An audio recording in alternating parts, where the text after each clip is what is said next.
السلام عليكم. أعوذ بالله من الشيطان الرجيم. بسم الله الرحمن الرحيم. الحمد لله رب العالمين الرحمن الرحيم مالك يوم الدين. إياك نعبد وإياك نستعين. اهدنا الصراط المستقيم صراط الذين أنعمت عليهم غير المغضوب عليهم ولا الضالين. آمين. اللهم صل على سيدنا محمد الفاتح لما أغلق والخاتم لما سبق ناصر الحق بالحق والهادي إلى صراطك المستقيم وعلى آله حق قدره ومقداره العظيم. On va toujours revenir dans ce travail exceptionnel que nous a laissé Cheikhna Hajj Omar radiyallahu anhu. La fois passée, on avait parlé de l'incitation, de l'incitation à faire l'évocation en groupe, à faire le zikr en groupe. Vous savez que la tariqa,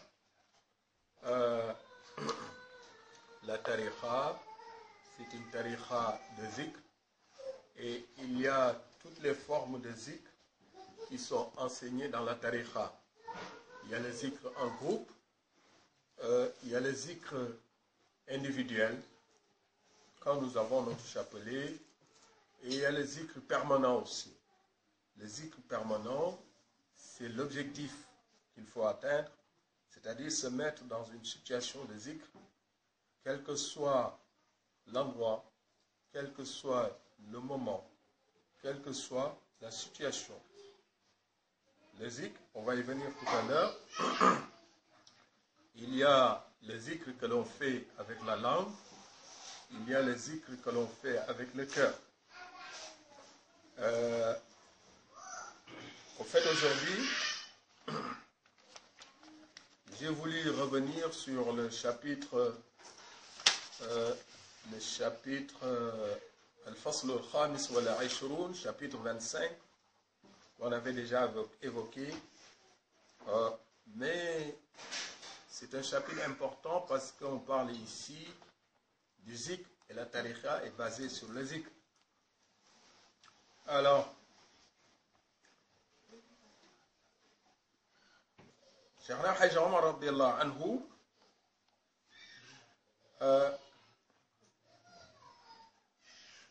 il aborde dans ce chapitre, parce que c'est un chapitre très long, assez souvent je ne reviens pas sur les chapitres, mais ici c'est très important d'en parler.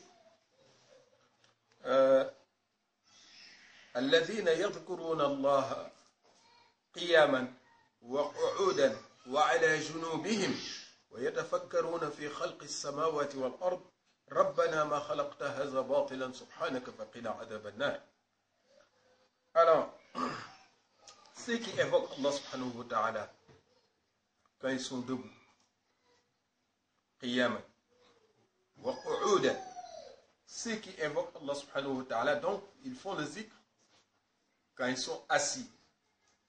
Wa ala junubihim, ceux qui font le zikr, qui évoquent Allah subhanahu wa ta'ala quand ils sont couchés, allongés, à position allongée, assis, debout. Debout, ça veut dire qu'on est en activité, on n'est pas assis. On est en activité, donc malgré qu'on est en activité, en mouvement, on est mobile, en état de mobilité, on évoque Allah subhanahu wa ta'ala. Donc, c'est l'objectif à atteindre, c'est-à-dire quelle que soit ton attitude, quel que soit le moment, quel que soit le lieu, quelle que soit l'activité que tu es en train de faire, alors tu fais du zikr. Comment faire du zikr? En parlant. Comment faire du zikr? En s'occupant de quelque chose. C'est un niveau parmi les niveaux. Mais là, ce que nous connaissons déjà, wa qu'udan. Ceux qui font du zikr alors qu'ils sont assis. On est habitué pour faire notre wazifa d'être assis. Pour faire notre wird d'être assis. Faire la hadrat juma d'être assis. Mais ça c'est des positions, des postures en quelque sorte qu'on peut adopter. Mais en même temps, l'enseignement qu'il y a dans ce verset, ça va au-delà des postures. C'est-à-dire que le zikr, ce n'est pas seulement quand tu es assis que tu le fais.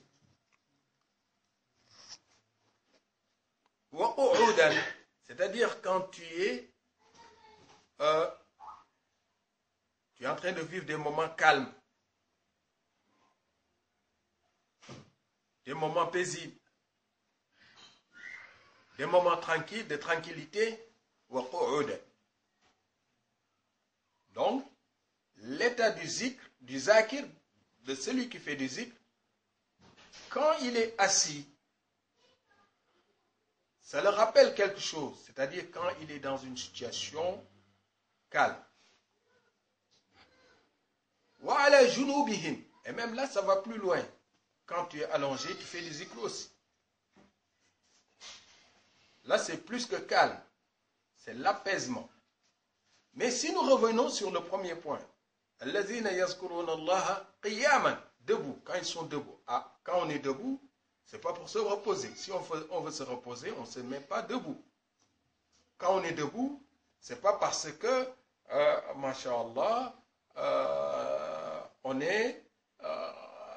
on va être statique en quelque sorte. C'est-à-dire quand on est debout, c'est pour faire quelque chose, entreprendre quelque chose, réaliser quelque chose, donc en activité. Ou même,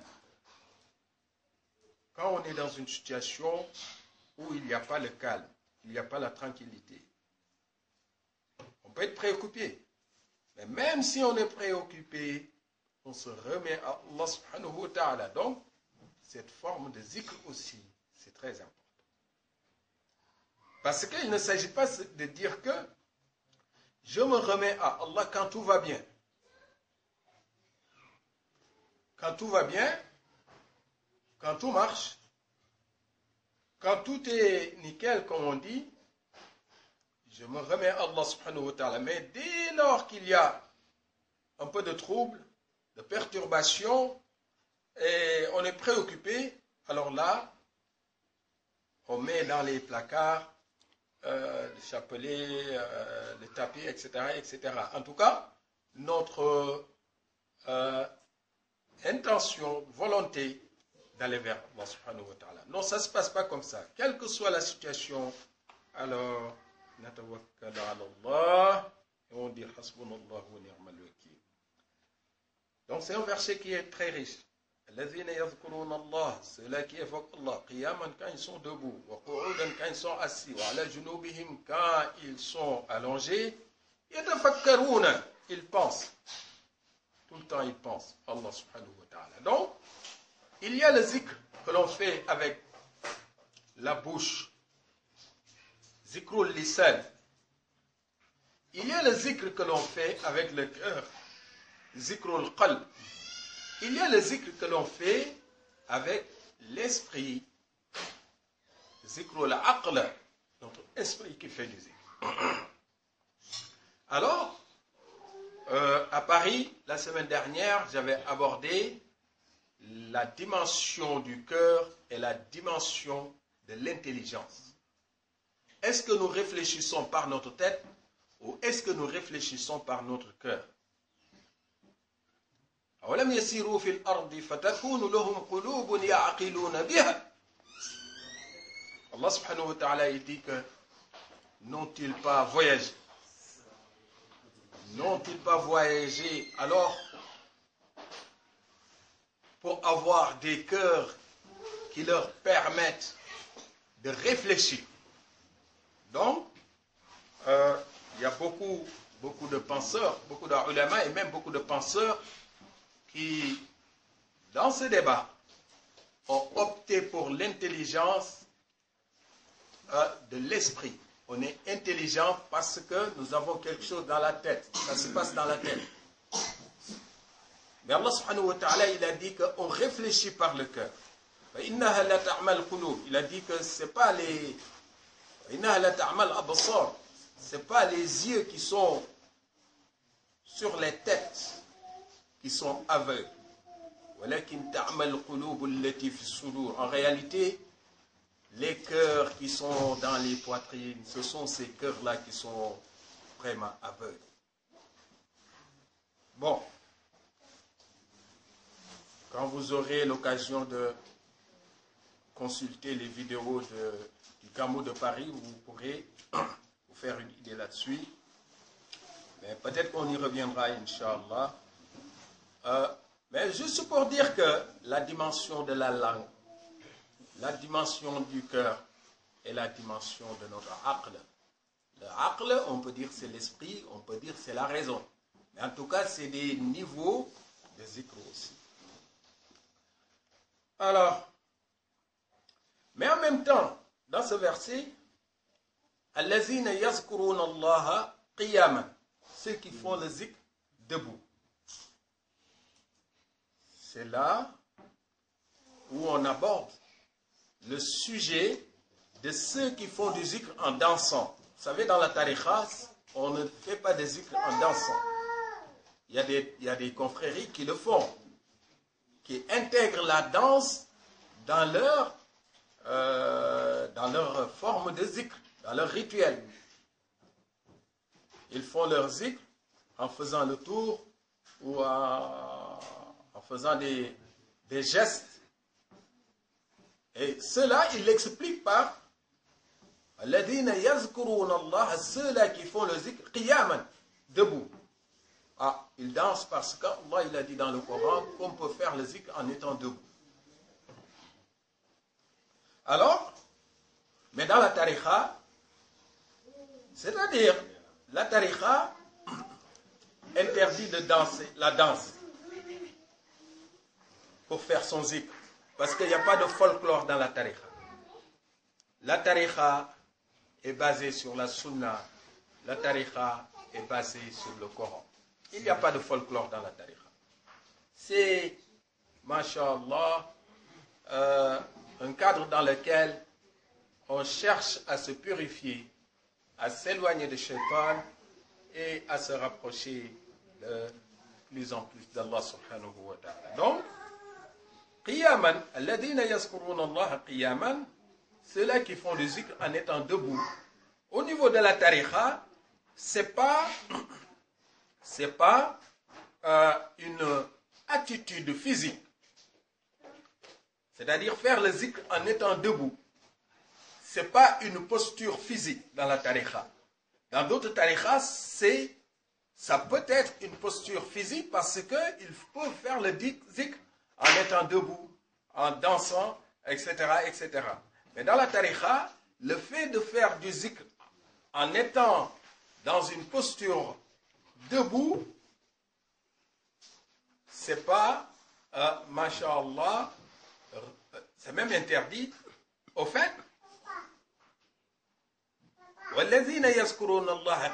c'est-à-dire faire le zikr en étant debout, c'est un aboutissement. C'est-à-dire, tu n'as pas ton chapelet et tu te mets debout pour faire ton zikr. Mais tu aspires,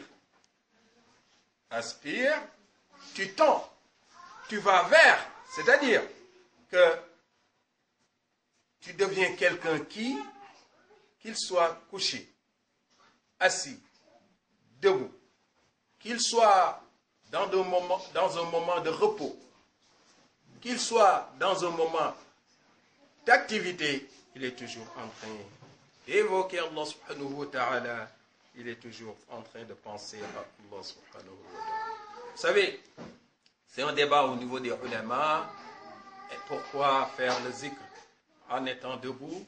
Pourquoi faire du zikr en dansant? Etc. etc. Sayyidina Cheikh radiyallahu anhu, il a opté. Non. Le prophète sallallahu alayhi wa sallam lui a dit, tu optes. Parce que lui, tout ce qu'il fait, c'est le prophète sallallahu alayhi wa sallam qui le lui a dit. Dans la tariqa, on ne danse pas en faisant la wazifa. Dans la tariqa, on ne danse pas en faisant la hadrat juma. Dans la tariqa, on ne danse pas en faisant le wird. Il peut arriver que quelqu'un se mette dans une situation de transe, c'est-à-dire qu'il n'arrive plus à se contrôler.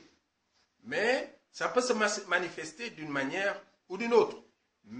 Mais en réalité, dans le cadre général, ce qui est reconnu, ce qu'on retrouve dans la tariqa, c'est quelqu'un qui vit quelque chose, qui sent quelque chose, qui ressent même quelque chose jusqu'à ce que ça se manifeste d'une certaine manière, oui, mais pas de façon à dire que, ah oui, quand vous faites la hadrat juma, il faut se taper la tête, il faut se taper la poitrine, il faut se taper sur les pieds. Non, tout cela n'existe pas dans la tariqa. La tariqa, c'est le cadre où on adore Allah subhanahu wa ta'ala comme le faisait Rasul sallallahu alayhi wa sallam, comme ses compagnons, radiyallahu ta'ala anhu. Donc c'est un débat intéressant. Intéressant, vous savez, il y a des points sur lesquels assez souvent on passe, mais en fait, beaucoup d'ulama sur certains points, ils ont beaucoup disserté, donné des avis, et c'est ça qui fait la richesse de l'islam aussi. La richesse de l'islam, je l'ai dit l'autre jour lors de la conférence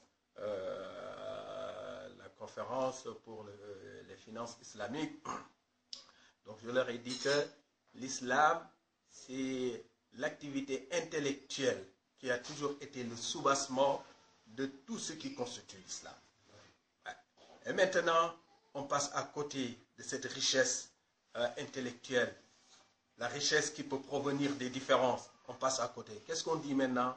On parle de haine, on parle de violence.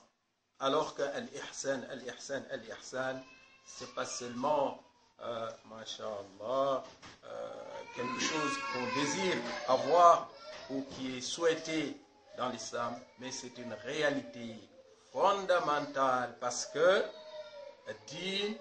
la religion dans l'islam, c'est al-islam, al-iman, al-ihsan. Bon, et là aussi, donc on a parlé des postures, debout, assis, couché. On a parlé aussi des formes de zikr avec la langue, zikrul lisan, avec le cœur, zikrul qalbi, avec al-aql, l'esprit ou la raison, zikrul aqli. Mais au niveau de zikrul qalbi, vous voyez, zikrul lisan, tu dis la ilaha illallah, la ilaha illallah, la ilaha illallah. Cheikhna Hadji Omar radiyallahu anhu, qu'est-ce qu'il nous dit? Il dit qu'il y en a qui, parfois, ils disent Allah, Allah, Allah, Allah. Parce que la ilaha illallah.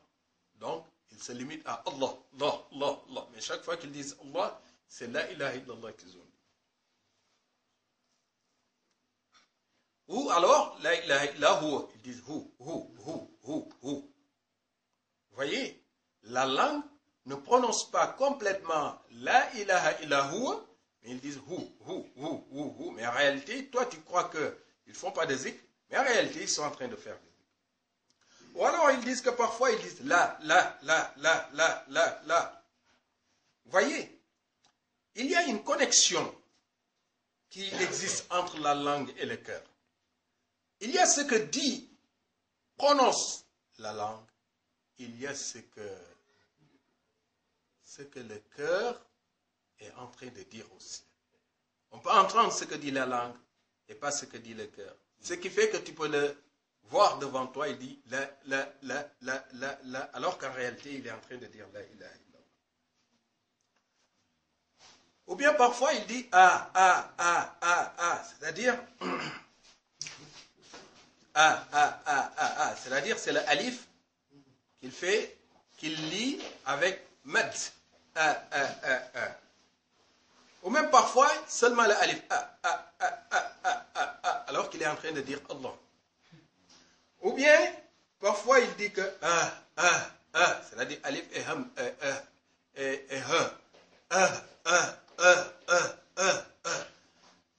subhanallah. Dans ce chapitre, en fait, c'est un paragraphe dans ce chapitre qui est très riche. Il nous parle de ce dialogue entre la langue et le cœur. Subhanallah. Un dialogue entre cet organe qui est audible, qu'on peut entendre, et cet autre organe que toutes les oreilles ne peuvent entendre, le cœur, la langue et le cœur.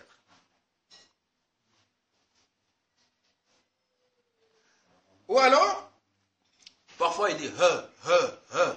Donc he avec alif devant, he. Et c'est très important. On aura l'occasion de revenir là-dessus. Et il dit que Inna Allah la yanzuru ila suwarikum wala ila ajsamikum walakin yanzuru ila qulubikum.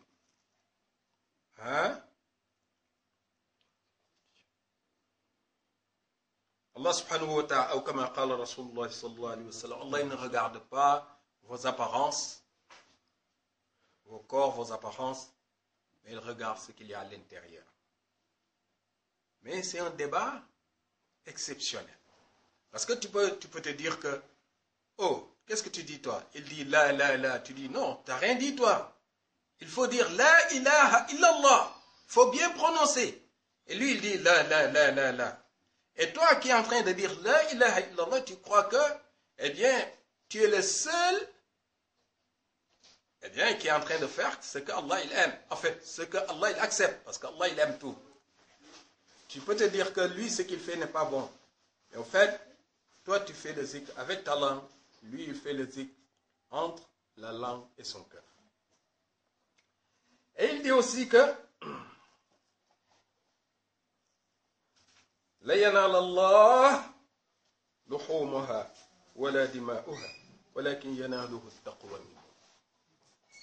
Quand vous égorgez, Allah n'a pas besoin de la viande. Allah n'a pas besoin du sang qui coule. Mais ce qui intéresse Allah subhanahu wa ta'ala, quand tu égorges, que ce soit la Eid ou pas, que cette crainte que tu as, Masha'Allah, il t'a dit fais-le et tu l'as fait. C'est ça qui intéresse Allah subhanahu wa ta'ala. Il y a un autre passage qui est très riche. Je ne sais pas si peut-être qu'on va en parler la prochaine fois, Inch'Allah. Parce que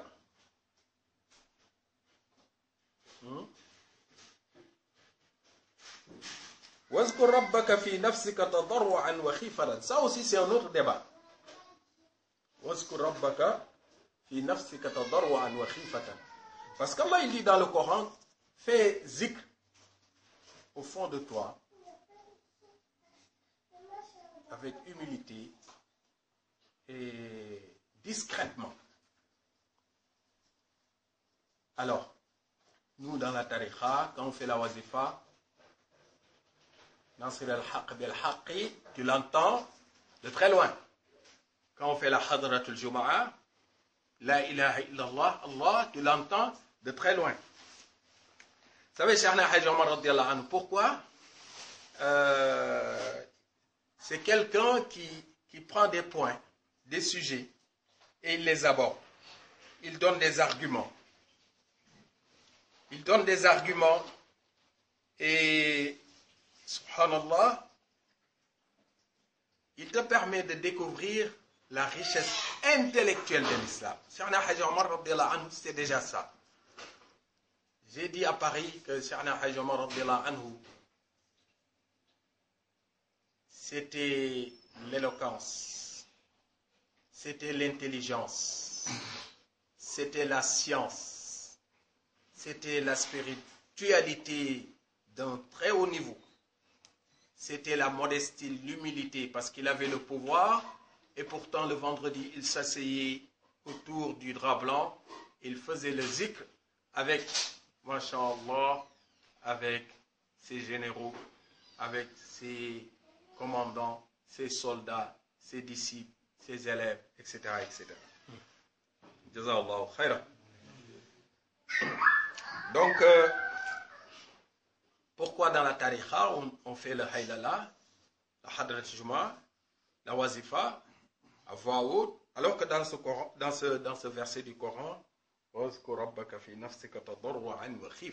Allah il incite à faire le zikr avec discrétion. En fait, dans la tariqa, il y a les deux voies. Quand tu es seul, tu le fais avec discrétion. Quand tu es en groupe, tu le fais, masha'Allah, à voix haute, avec le groupe. Parce que quand tu fais le zikr, ta langue fait le zikr, mais tes oreilles aussi font le zikr. Du fait que tu entends le zikr de la part de tes frères, masha'Allah, qui récitent la ilaha illallah à haute voix. On va y revenir la prochaine fois, Inch'Allah. Qu'Allah il accepte tout ce que nous avons fait et qu'Allah il augmente la lumière de notre cher Cheikh Hajj Omar et de tous les mashayikh dans la tariqa et tous les khulafa à qui aussi il a transmis le flambeau tel que Cheikh Hajj Malik et tous les mashayikh Hajj Ahmed Baro anhu, Cheikhana Amarindak Sek Hajj Ablaye Niass, Baye Niass, Hajj Mohamed Ibn Ablaye Niass, Tabarakallahu radiyallahu ta'ala anhum, et tous les mashayikh, Cheikhana Dem de Soukoun aussi, il y a un décès là-bas, qu'Allah lui augmente sa lumière, Tabarakallah, et tous les mashayikh dans la tariqa, au Sénégal comme en dehors du Sénégal. Vous savez, la tariqa, elle est internationale. Elle n'a pas de limite géographique. Certes, il y a des endroits où il y a beaucoup plus, on en parle beaucoup plus ouvertement, publiquement, que d'autres. Mais la tariqa, elle est internationale. Et qu'Allah fasse que l'on soit parmi ceux-là qui travaillent pour la tariqa, et rien que pour la tariqa. Inch'Allah, et qu'Allah il accepte toutes nos activités, toutes nos œuvres. Inch'Allah. أقول قولي هذا واستغفر الله لي ولكم ولوالدي ولوالديكم فاستغفروه. اللهم مغفرتك أوسع من ذنوبنا ورحمتك أرجى عندنا من أعمالنا. اللهم صل على سيدنا محمد الفاتح لما أغلق والخاتم لما سبق ناصر الحق بالحق والهادي إلى صراطك المستقيم وعلى آله حق قدره ومقداره العظيم.